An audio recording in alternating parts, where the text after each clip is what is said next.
Thank you for joining us today at Center for Transformation and Change Radio. I'm Dr. Kathy Obear, she, they pronouns. I am so excited to welcome Dr. Xhercis Mendez from the Campus Transformational Justice Project, among other things. And I have to say, and then I'll do a bio, Xhercis, I could not be more excited to be here learning with you, because I work with organizations to think about organizational change, conflict mediation. But when I started hearing more about you and transformational justice, abolitionist approaches, I was like, I didn't even know. I barely understand transformative justice. And so Dr. Xhercis Mendez, Vice Chair, Associate Professor, Women, Gender Studies and Queer Studies with affiliate faculty, African American Studies, Cal State University, Fullerton. Just such dear colleagues and friends. I was reflecting that when I was going to college 4 decades ago, none of this was at the college I was. And would I be different if I had A, been attracted to, and B, learned with?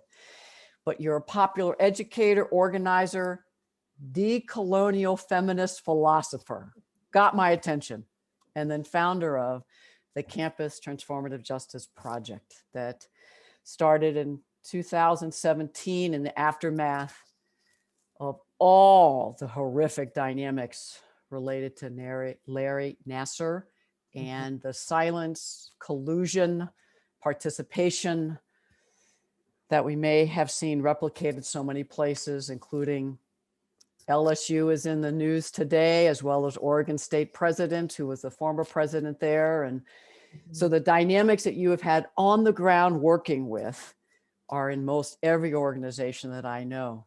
But that was at Michigan State, and you were committed to abolitionist intersectional approaches to addressing sexual assault, gender-based violence, anti-Blackness, other forms of racism, as again, the murder and slaughter of Asian American women and of others in Atlanta, and the ongoing anti-racist, anti-Asian racism this last year plus that is actually just a continuation of centuries.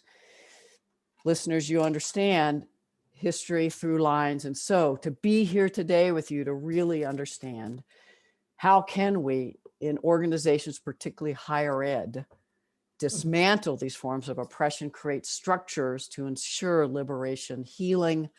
And so as a consultant, facilitator, strategist, you do all this work to address systemic harm and create liberation.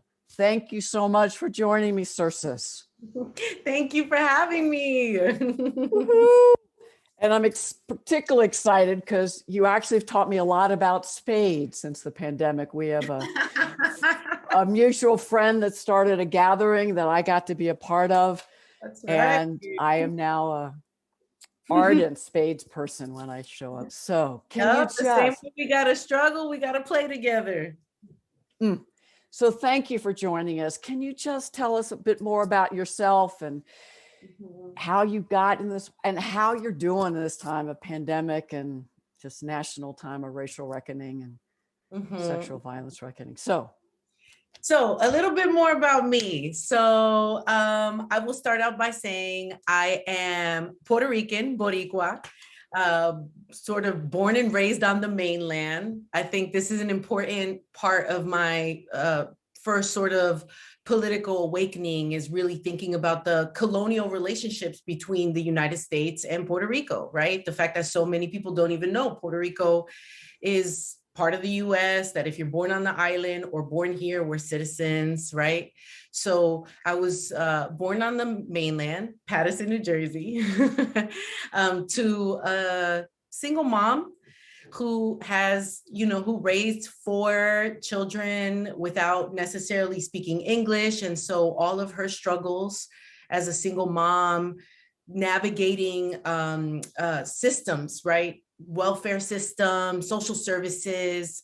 So a lot of the encounters with those systems have really shaped my draw towards things like transformative justice, particularly all of the ways in which she was surveilled and the systems and those services tried to surveil her through us, right? So I often tell this and share this story where I just had this recollection of a welfare agent coming and checking on the house and asking me questions about my mom's sexual life, right? And I was 8 years old. And what was that about, right? So all of these encounters with these services have really shaped my entry into political activism and sort of my orientation towards transformative justice, which we're going to talk about in a minute. But to answer your other question, and we can talk more about my background and such, but how am I doing in this time of pandemic? I'm actually, I actually surprisingly feel hopeful. I think that, and I'll tell you why I feel hopeful. I think that the uprisings this summer really put on the menu our need to start to radically reimagine the world we want to live in. I think that moment, that's not a question anymore. The fact that we have so many young people demanding that we defund the police, that we reduce our reliance on violent state systems is hopeful to me. That it's at a moment where, I know that maybe even 2 years ago, many of us could not have even imagined this kind of persistent call. And so I feel hopeful in the sense that we have an opportunity right now to really explore what it would mean to build that world. And I just feel really sort of oriented towards thinking about what that might look like. So.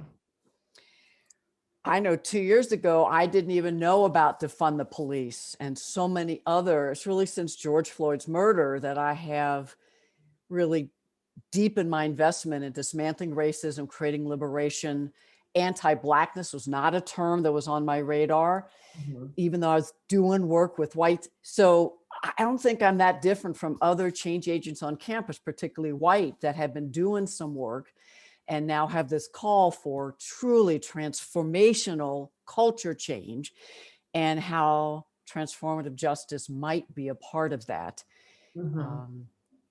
So in these moments, I'm seeing some rollback. I'm seeing leaders that this summer may have put out a statement, and I'm committed. And even after the January 6th white supremacist domestic terrorist insurrection, I wonder the same pullback we're seeing in Congress may also be in our organizations. And so if you were talking to senior leaders about the critical need to have this level of transformational change, re-envisioning, reimagining our current and future, especially in the organizational level, what would you say to them? Why now, and how do we have to commit to long-term systemic organizational change with transformative justice being a part of that? Well, I think part of the place where I struggle, and I'm not going to answer this question in general, I'm going to think about the university setting that I'm thinking about, because to me, part of the issue has been that when we make these arguments about why it's important to do this work, it's often within the frames that are legible to these institutions. So there's all of this, like, for me, there's a question about, like, what are we asking for in this moment, right? The conversations about diversity are often framed in terms of issues of more representation. And I think while more representation is good and fine, I think if it doesn't alter the conditions that lead to harmful, like, life, and work conditions for people, then we're not doing anything by adding more people of color into those spaces. We haven't touched the root of the problem, right? I think we have to radically reframe our conversation, because often when we're talking to these organizations, this turn to social justice almost gets framed as if they're doing a favor. Like, they're doing us a favor by thinking about questions of social justice. And I actually don't think it's a favor. I think we need to start thinking about what is their obligation to reparations? What is the cultural obligations to reparations. How can we do assessments of organizations where we track what is due? Because you're not doing me a favor when you start taking on this diversity and social justice conversation. What we need to start talking about is, how has your organization benefited from the extraction of labor, ideas, contributions of POC, and now what is your responsibility to pay back there? That, like, those are the kinds of like organizational assessments I would like to do, where we're going in and saying, here's your reparations report.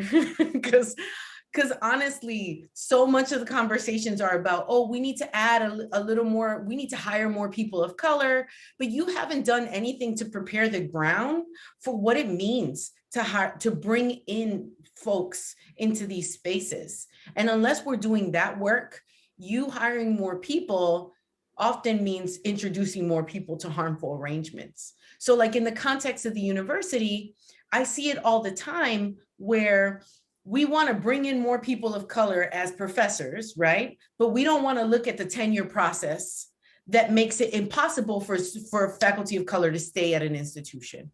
We don't want to talk about the inequitable service loads, where if you're at a Hispanic serving institution, which I hate that term, but you know, if you're at an HSI, and that's like my situation right now, I'm the only Latina in my department who's tenure track, women gender studies, right? I'm the only Latina in my department. And what that means is that I have students, both who are in my classes and who are also not in my classes, tapping me for all kinds of labor. And it isn't just the students, it's the institution itself that says, we have a diversity problem, we want people of color at the table, but they're not willing to create structures that sort of give something back to the faculty helping you solve your problem. Because at the end of the day, the institution has a diversity problem. I don't have a diversity problem, right? So if I help you solve your problem through my labor, which by the way becomes really challenging, because what that means is often my intellectual work becomes diversity work, when maybe that's not what I had envisioned for my own career trajectory, but because the institution needs so much in that line, suddenly my intellectual labor, all of who I am sort of gets channeled into this diversity project that has nothing to do with my own vision for my own trajectory. So I think that these institutions don't plan for how to uplift the contributions of variously situated people of color in the institution, right? And so I think that it is important, but I think one of the challenges I have is thinking about its importance beyond a moral argument, because I just don't find that people are moved by more. I don't find that organizations or institutions are moved by that. So yeah, so there's the contributions that are brought in, and there's also like, these arguments that when I think about the world I want to live in, right? It includes relationship building. It includes all of these things that so many organizations are not set up to do. So for me, there is something about thinking intergenerationally, at least at an institution. Like, what are the goals of the institution? And I don't know in general, but I know at universities, there's this assumption that we're developing the next generation of labor, right? Even if you take that sort of base level conversation, I feel that the institution has a responsibility to respond to the populations that show up at it. So if nothing else, they do have that responsibility on a base level. And with that includes a whole bunch of skills. So from my perspective, there's a value in thinking about those things. And I'm still sort of marinating on whether or not I feel it's most important to translate it into the terms of the institution, or whether or not we have to radically push back and reframe or put on the table what the values are that we have. So exploiting the labor of folk of color and indigenous folk. And even as an institution, again, generically might say, we are here developing the next generation of leaders, the next generation of labor to be exploited by capitalistic systems. And so really blowing up the purpose of higher ed and asking people to reimagine, are we really, could we be a place where we are developing leaders, collaborators in the best sense to redesign, reimagine our future to truly meet the needs of all and end these 4 or 5 centuries of exploitation, extraction of labor resources. Whew. Yeah, just to give you one concrete example from the institution, like universities everywhere have adopted this thing about land acknowledgements, right? So, okay, we're acknowledging that we're on this unceded territory, we're acknowledging that, but how many of us are actually using the institution to make sure that indigenous people are getting resources, like how are we using the resources that we have at this institution beyond a performative land acknowledgement? That's one example, right? And reparation, I'm sorry. Yeah. And we can think about what that looks like also, right, for African Americans in this country. We got to think about how we're using these institutions to repair those historical harms, especially if the institution continues to benefit from that stolen land, right? Or that labor. So that's one example. And I may be using reparations incorrectly. I was thinking of it broader. I know it's within for African Americans and Blacks, but as you talk about indigenous folks, how many institutions are saying we owe, and so we want to work with elders of the regions where we are. How can we have a collaborative benefit, whether it's 100 spaces every year, 200? I don't know the answers, but having leaders really in that way of being of transformative culture, this is our purpose here, and repair, which may translate, or at least be a way to move into also the work of from restorative justice to transformative justice. What I know is most organizations aren't even doing restorative justice. So I wondered if you could talk a bit as we move into break in about 5 or 10 minutes. Just what do you see as the current practices on when there is harm, whether it's individual or collective, whether it's punishment focused, however the frame you use. I know there's a word that begins with C, carceral, I think, which I'm surprised I could pronounce. So if you could talk about what do you see in higher ed, what's problematic about it, and then that might take us to break, and then we come back to talk about restorative and transformative. Yeah.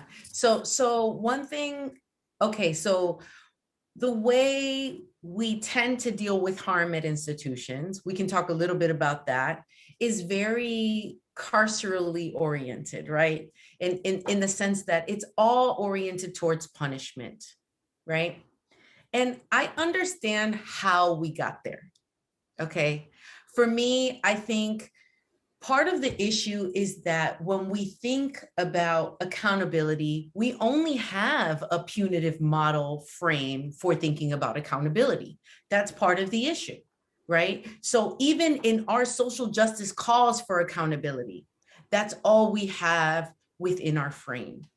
The challenge with that is that over the long haul, the systems that have been developed to dole out punishment tend to harm communities of color more than they do the folks who are maybe causing harm in our communities, et cetera, so on and so forth. I think part of the reasons why we activate a punishment frame, and I'll just say this, and then we can talk about the distinctions between restorative and transformative justice as I see them, is that one thing that we can think about, and I actually want us to really rethink what we think accountability is in general. I want to put that on the menu as something we need to talk about. But part of the reason why punishment becomes so attractive, and I understand how this happens because I feel it in my body when you're on the side of the right, you're on the right side punishing people or whatever, is that punishment gets framed as an act of care. I can, if I am punishing this person, I am showing you how much I care about this issue.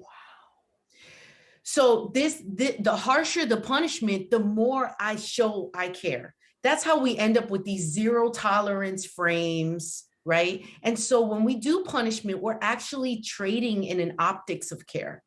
We're showing that we are good people. We are on the right side of history by by punishing these people for doing wrong. The issue with that is it doesn't often we're so busy trading in this performance of care that we might fire somebody, we might throw somebody in jail.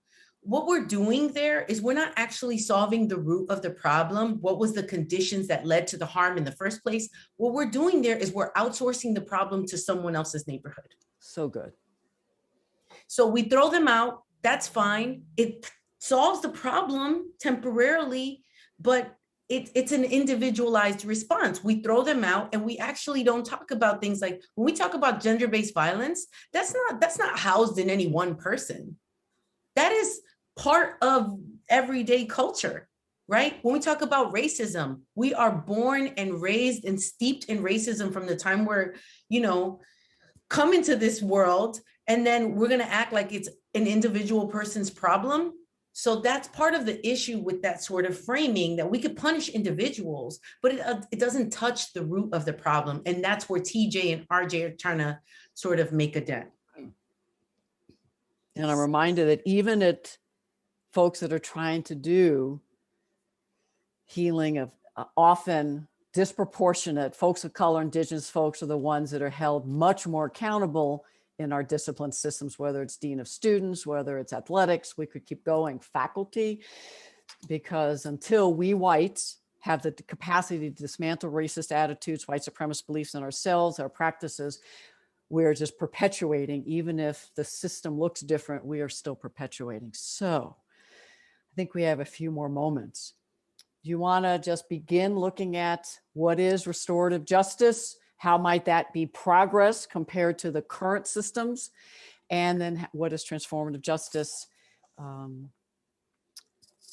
Yeah, absolutely. Okay, so when I talk about restorative justice versus transformative justice, I want to say that, and I say this everywhere I speak, those things exist on a continuum for me. Okay, I think first I will say, I'll talk about transformative justice first. I think of transformative justice as a philosophy, as an ethic, and as a framework that seeks to address harm and violence outside of violent state systems. Okay, so it is an abolitionist frame. Okay, it is moving towards abolition, and it includes practices, creative interventions. There's no one way of, it's not like it is this. It is not a replication of the criminal justice system. So if we don't do courts, then we do a transformative justice process circle instead of the courts. No, it's not contained within that. It's actually larger than that. And in that philosophy, there's this idea that justice has to be both individual and collective. What that means is that when someone causes harm, it is not just the problem of the two people, like the one person who caused harm and the person who was harmed. No, it is a collective project. It is neighbors, friends, families, comrades, colleagues have to start coming together and redefining what justice is and how to make things right together. Okay, so part of this move to sort of work outside of state systems is to figure out how can we start to get together to solve serious problems in our own communities, right? Serious problems in our own communities. without police intervention, without social workers? What would it look like to do that? And how do we have to skill up to do that? Okay. When we come back, there's going to be so much more, because listeners are saying, how do I do that in residence life, in a faculty department? Because every example of sexual assault, gender-based violence, racist dynamics, there's a culture and a climate, as you're saying, that actually, if it's happening once, it's happening 1,000 times a day. So how do we do it at the individual, group, and systemic level? As we go to break, Dr. Xhercis Mendez, could you tell us, how can people find you? Because I think you're going to get lots of phone calls and emails if folks want to start learning and working with you and have you help them help their organization really transform. Yeah, so you can find me at www.campustj.com, and or you can email me at info@xhercis.com. That's XHERCIS.com. Or you can find me on Twitter at Exchange Ideas. Yeah, that's it. Those are my contacts. I can't wait to come back in just a few minutes to dive in much more deeper. How do we have transformative justice practices in complex organizations? Dr. Xhercis Mendez, see you all in a few moments.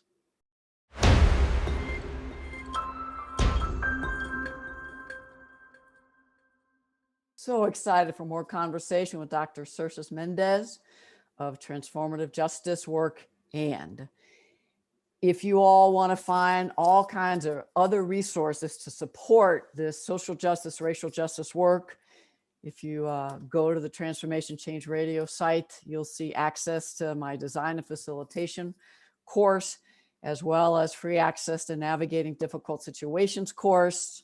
All my books, But I'm Not Racist, is the one that's most related probably today, as well as on my website, drkathyobear.com/resources.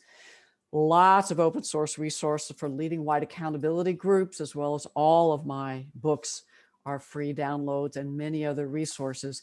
And the overlap with Dr. Xhercis Mendez's work around transformative justice, dismantling racism, really shifting the climate and the culture that has fueled and continues to perpetuate gender violence,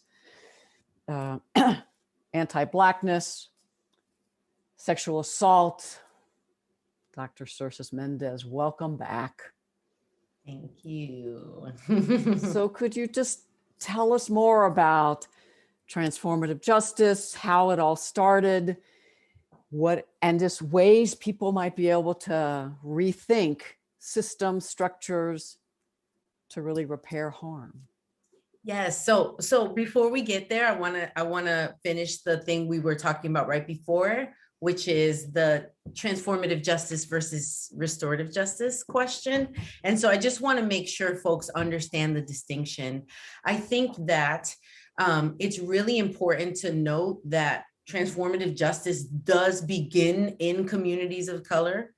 And it begins with trans folks. It begins with very structurally marginalized people who have sort of recognized that calling the police has actually increased the harm in their communities. And so the response is to say, well, if we can't do that, then we shouldn't be left with nothing, right? So people have tried to create their own responses to harm because of that. With restorative justice has its root in Indigenous communities. And I think that's important to know, because as it's gotten increasingly appropriated into institutions like schools, it has altered the way it is practiced. So the way it is currently practiced in the United States, I think that it's different from how people are thinking about transformative justice, because restorative justice is embedded in school systems that work with criminal justice systems. So what is often the case, it will say, you got in trouble for XY thing, you've been found guilty, and you can either do the regular criminal justice punishment, or you can take this restorative justice track. Wow. And what that means is that they're leveraging the punishment of the state to get participation in the RJ track. It's not to say that people are not transformed by their participation in the restorative justice track. And I do see restorative justice, even as it's embedded in schools, as being a really important move towards harm reduction. So I am not critiquing it for its like embeddedness. I just say that RJ in that formation is, I'll take it over the criminal justice. Sure, I'll take it. And if anything that moves us closer to an abolitionist frame, I'll take it. Because that's what we have to do. We have to keep just building up options, right? The other thing I want to mention is that I do see them as asking different kinds of questions. So for instance, philosophically, restorative justice might say, how can we restore the relationship or repair the relationship to what it was before the harm happened? Transformative justice says, okay, that's fine. But if the relationship only works when it's harmful, then we want to transform the relationship. So like you can think about patriarchal relationships this way, right? Like as long as you follow my instructions, we're good. But that's not what transformative justice is trying to do, right? It's trying to say, well, we want to destroy the patriarchal dynamics of this relationship. So it's often thinking about not just the individual relationships, but it's also thinking about the structural conditions that they also want to shift. So it's like taking restorative justice and putting a hug around it, as it were. So that's how I think about that. I also, that sense of it comes from this organization called Philly Stands Up. And there's all these incredible organizations where I have learned an enormous amount about transformative justice from. So, and some of those organizations I do want to sort of name because they're really important to name your lineage and how you've come to know your things. So the Bay Area Transformative Justice Collective is one really important site with Mia Mingus, who is a dope, disability justice activist, anti-J activist. Mimi Kim and Creative Interventions, Mariam Kaba and Project Nia. There's all of these, and Just Practice with Shira Hassan. There's all of these incredible activists who have taught me an enormous amount about this. Okay, so now that we have these distinctions, I see them as on a continuum. I will say that no institution that has legal relationships, like no university can actually do transformative justice. So that's important to say. But what we can do, because it's abolitionist, right?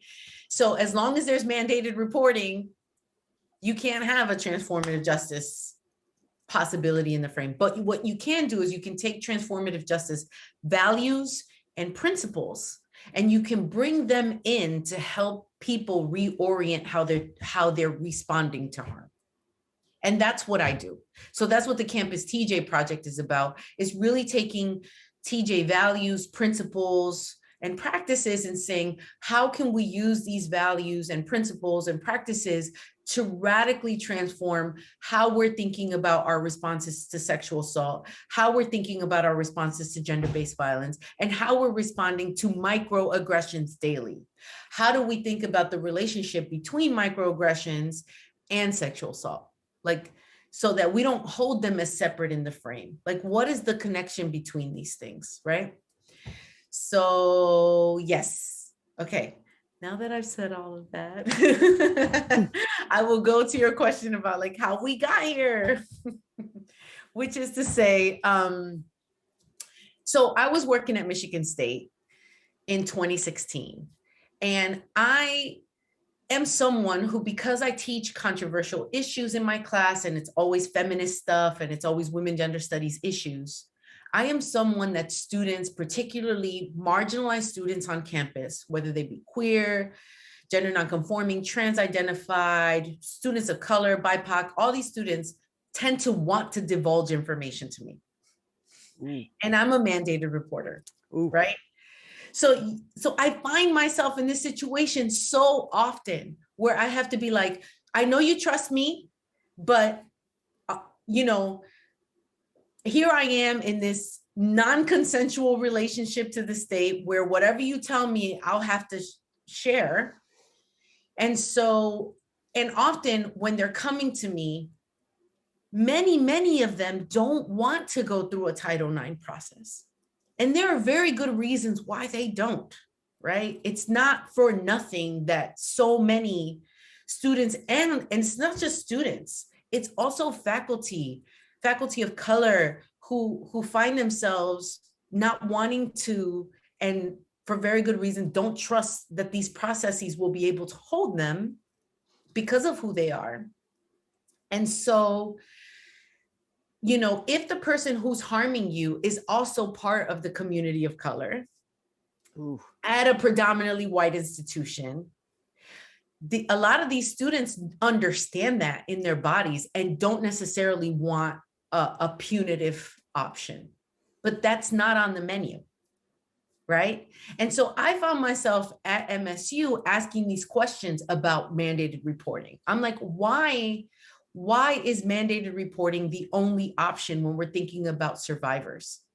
We clearly have one perception of who the survivor is, that we would force people who have been structurally harmed in their daily lives, in their communities, they come to these institutions and all of a sudden we're throwing them in front of police or like putting them under these investigative processes, which the truth of the matter is many of them didn't want to go through. So I started asking these questions. And as I started asking these questions, all of a sudden, this huge case, the Larry Nassar case with over 250 survivors, right, erupts on the scene. And I suddenly have to be put in this position where I have to really, really think about what I'm saying, because for me to make an argument or to start to think about what it would look like to respond to sexual assault, not with police and not with prison, in that context was like a challenge. I'm not gonna lie. It wasn't like that was an easy thing to be like, oh yeah, no. And I'm not trying to save Larry Nassar. Like, let's not get it twisted. I'm not interested in salvaging him or anything like that. But one of the things I learned in that process was they went through the criminal justice route. They spent billion dollars with, when you calculate there was at least 11 people that supposedly knew about, it had been reported to. When you collectively put all those cases together, and not just the Nassar case, I mean, not just Nassar himself, right? But all the subsequent, the president of the university, all of these cases, right? And you think about the amount of money that was spent on trying to make sure that this person goes to jail, but none of it, very little of it, was spent on healing services for the survivors, on addressing the ripple effect of harm in that community. I cannot tell you, the town of Lansing was completely devastated because we had many of those survivors had remained in the city. But it wasn't just, if we treat it as an individual situation, we don't take into account the impact on parents, on brothers and sisters. I mean, this was something that like impacted everybody, right? And so to see the impact and recognize that nothing in our criminal justice system thinks about the well-being of all the people that were impacted, it really emphasizes why we need to radically reimagine what we think justice is. Because yes, he went to jail, and he didn't even go to jail for that particular violation. He went to jail for something else. But he did go to jail, prison. And then at the end of this case, there was this moment where people were like, he went to prison, justice was served. Don't you feel healed? And you could see all of these survivors. It was like, okay, now he's in prison. Now what? right? So it goes to show you that like the criminal justice only gives you one model that doesn't necessarily include healing, well-being, or even on more lower stakes cases, a pathway to transform. Because the truth of the matter is we could throw people in jail all day, or prison. We can throw people in prison all day, but we have to ask ourselves, does that make better human beings? Like, like, are we sending someone to a place to reflect on their actions, to really like, no, what we're doing in that mode and in that moment is we're creating a situation where that person actually has to think about survival, self-survival. There's very little space to think about, you know, to have reflection around what you did when you're going to prison, because you really do have to think about how you're going to survive there. And it goes back to you. So anyway, I started asking these questions. And then when this erupted, the dean at the university came to me and had come from Penn State. Wow. So he had come from another school that had had a huge sexual assault scandal with the Sandusky case, saw that Michigan State was making similar moves and said, we have to do something different. And I think you might have something to offer here. And then that's how we got into this conversation about how far are you willing to go? Yeah. And so we started to do this work where we're really looking at the root of a lot of harm at the institution and thinking about how to start to address those roots, who needs to be skilled up and how to de-escalate harm, to, shift, right, to create safety and support. How do we have to reimagine support, et cetera, so on and so forth. Anyway, I'm gonna stop talking for a minute. Well, this could be 3 hours and we won't be done. So I would love you back. If you could, in our few minutes left, talk about, so what are some of those reimagined transformational structures, training, and you particularly have my heart around the hundreds of individuals harmed and their community. So, and then I'm also thinking everyone who heard about it or had to listen to these stories. So I'm thinking the initial response. So for whatever you can share of helping people really complexly think, if you were going to do a systemic transformational justice intervention, these are the areas to be thinking about, or whatever you want to talk about. Actually, I love that question. I when I think about the areas that we need to think about from a transformative justice lens, I have benefited from this framing that Miriam Kaba sort of shared with me during one of the workshops we did. So when I think about 4 areas we need to look at, really, there are 4 areas. The first area is the survivor. Okay. How are we creating? The first question we need to ask is, how are we creating safety for the survivor? What can the survivor name what that looks like for them? We don't often give survivor an opportunity to name what that might look like for them. We do the one size fits all. So we might take a survivor out of the classroom in the name of safety. But what that means is we're isolating the survivor, Yeah. And that doesn't feel safe, right? How can we create a sense of agency around what the survivor might want? So if a survivor doesn't want mandated reporting, what other options are we offering them, right? And actually the mandated reporting has nothing to do with the survivor's well-being. It's about liability. We don't want to lose federal funding. So we want to talk about how we're in compliance. And that's what Title IX is about. It's about making sure we're in compliance. It's not about the survivor's needs. So we might, a safety protocol in the university might be a no contact order, right? That's an example of a safety protocol. But the truth of the matter is we can't actually make sure that happens, right? We can't actually enforce it. So why are we creating safety protocols that we can't enforce, right?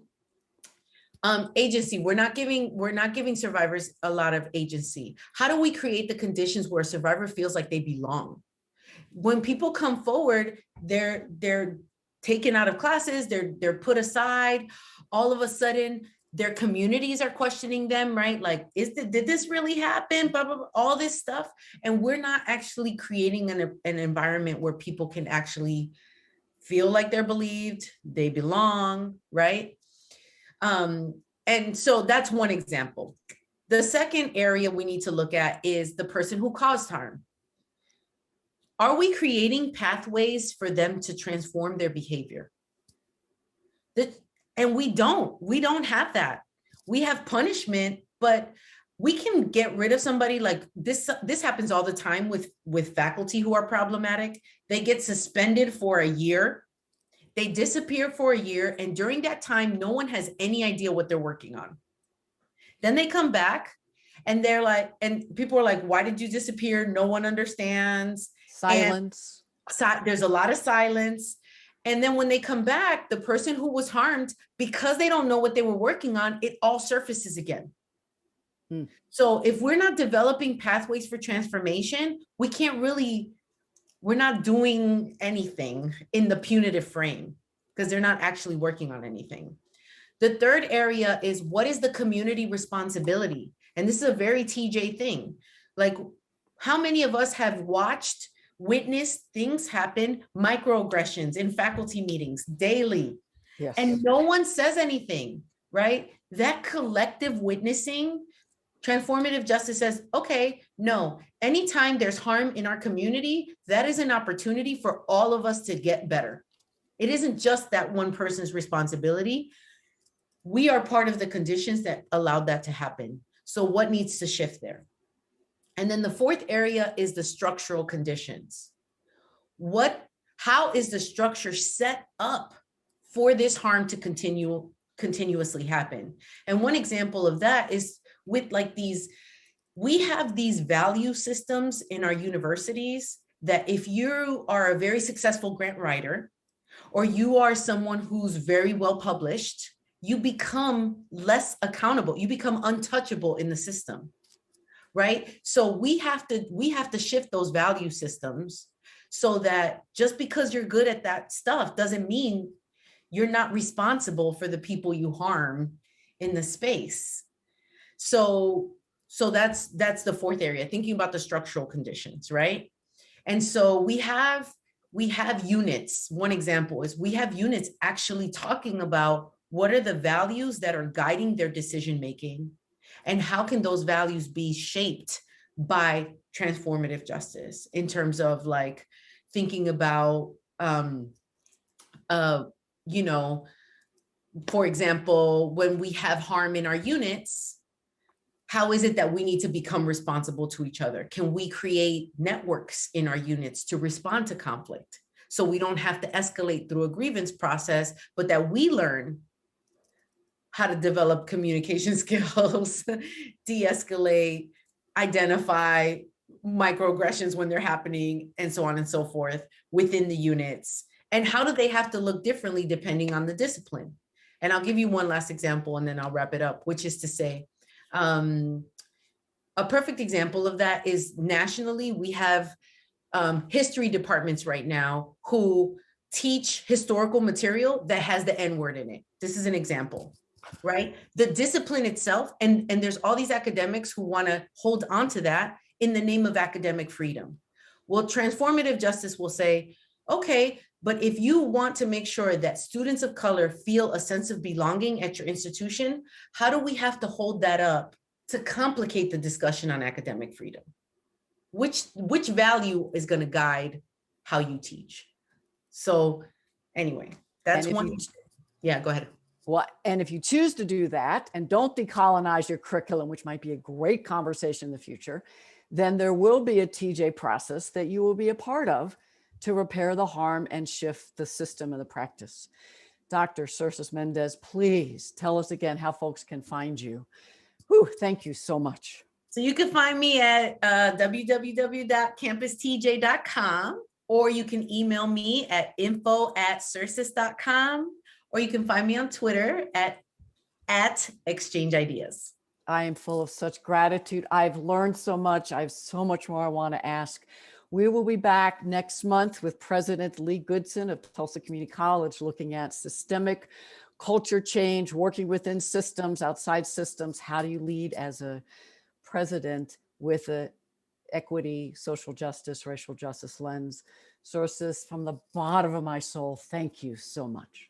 Thank you for having me, Kathy. You've been listening to Dr. Kathy Obear on Transformation Talk Radio. Thanks for tuning in, and be sure to catch us next time as Kathy inspires listeners to become agents of change, motivate, innovate, and speak truth to power. Step into the courageous you that will change the world. Connect to life-changing conversations to extend your reach. For more information on Kathy and her work, please visit drkathyobear.com. That's drkathyobear.com.